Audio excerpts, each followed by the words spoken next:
Hi friends, hello నమస్తే. ముందుగా మీ అందరికీ కనుమ శుభాకాంక్షలు. నేనైతే ఈరోజు భర్త మహాశైలక్ అనే సినిమాని అయితే చూసొచ్చాను. సినిమా అయితే చాలా అంటే చాలా బాగానే ఉంది.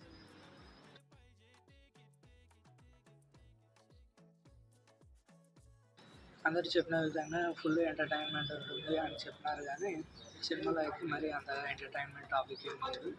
కామెడీ ఏమన్నా అట్లీస్ట్ ఒక 2-3 సీన్లలో అయినా ఉంటుందా అంటే అది కూడా ఏం లేదు. ఒక్క సీన్లో అయితే కామెడీ అనిపించింది.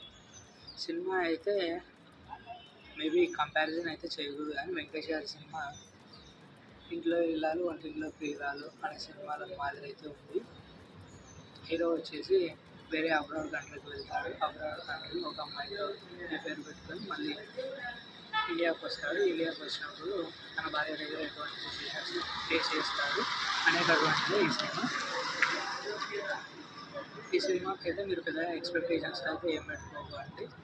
అండ్ ఈ సినిమాకు వెళ్ళి రవితేజ గారిని చూస్తూ ఎంజాయ్ చేద్దాం. అండ్ సినిమా బాగాలేకుంటే మనం హీరోయిన్లను చూసి ఎంజాయ్ చేద్దాం అనుకునే వాళ్ళైతే వెళ్ళండి. అండ్ టోటల్గా మూవీ అయిపోయే టైంకి ఈ సినిమాలో హీరో ఏం చెప్తాడంటే, మీరు పక్కన మాట ఎవరి మాట వినకండి, మీకు మనసులో ఏమైతే అనిపిస్తుందో దాన్నే మీ జీవితంలో ముందుకు వెళ్ళడానికి ఒక్క మాటని తీసుకొని మీ జీవితంలో అయితే ముందుకు ఫార్వర్డ్కి వెళ్ళండి అనేటటువంటిది అయితే మెయిన్ సారాంశాన్ని అయితే చూపిస్తారు. ఇది ఇవాళ topic. As of now today signing off సినీ కుటుంబం.